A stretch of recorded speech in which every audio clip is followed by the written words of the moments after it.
Hello everyone.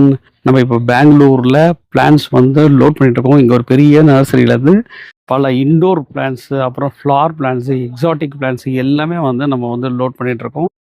நாளைக்கு மதியத்துக்கு மேலே நம்ம ஸ்டோரில் எல்லாமே வந்து அன்லோட் பண்ணிடுவோம். தேவைப்படுறவங்க நாளைக்கு ஆஃப்டர்நூன் மேலே நம்ம ஸ்டோரை விசிட் பண்ணி உங்களுக்கு பிடிச்ச கலெக்ஷன்ஸை அள்ளிக்கோங்க. தேங்க்யூ. Happy gardening.